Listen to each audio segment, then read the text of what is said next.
I like to start with kind of the why and what we believe. And what we have done here at Menlo Innovations is we have very intentionally created a culture here. And the culture is focused on what I like to call the business value of joy. I look at them and I say, well, you want to get software built here, pretend that half of my team has joy and the other half doesn't. Which half do you want to use for your project?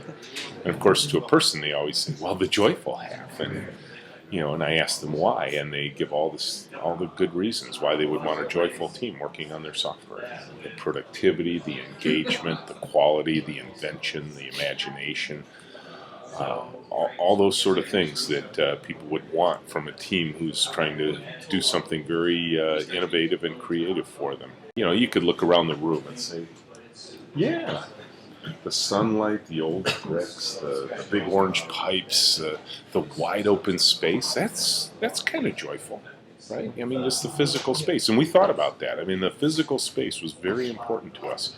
It's amazing to walk into a place and say, I can actually see the culture. I can feel it. One of the things we have to do is, quite frankly, and I will use the word invent. We have to invent a whole new way of recruiting, interviewing, onboarding, coaching, mentoring, cross-training, everything about the entire cycle of how you bring people in to reinforce that culture. Most companies hire for skills rather than talents. What did you learn? What degree did you get? What things have you done in your past? All that sort of thing. We get so enamored with a resume, we forget to ask questions like, what kind of person are you? What kind of place do you want to work? Would this work for you? There's a piece of Menlo that is probably one of the foundational components of our culture, and it's a little weird. It's unnerving for a lot of people, but you can see it right here. Look at them. They're working two to a computer. Okay, now that's really strange, don't you think?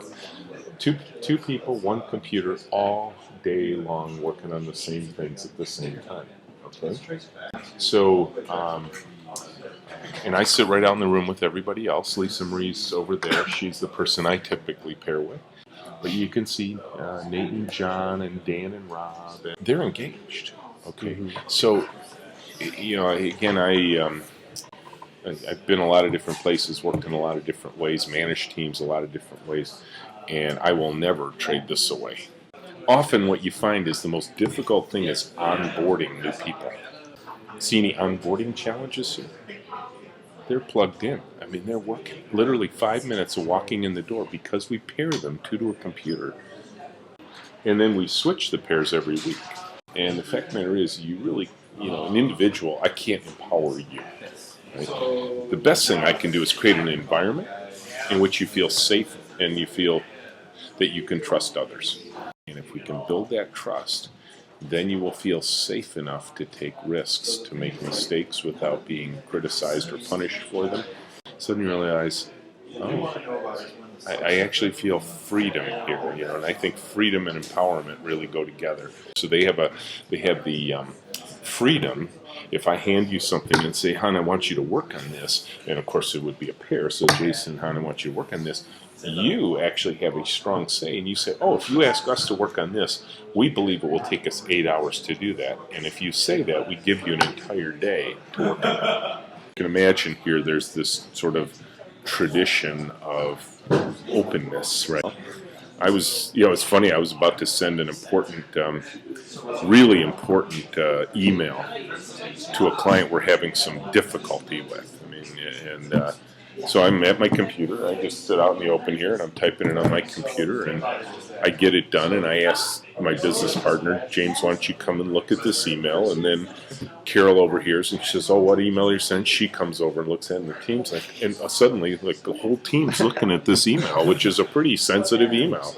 And I didn't even think twice that was right or wrong. I mean, it's just like, that's natural for us. And so as we think about the future, and we're sort of charting that right now, we're strategizing about what will we be 5 years from now, 10 years from now. I think about them. How do we grow them? How do we grow this team so that it's self-sustaining even without us being here?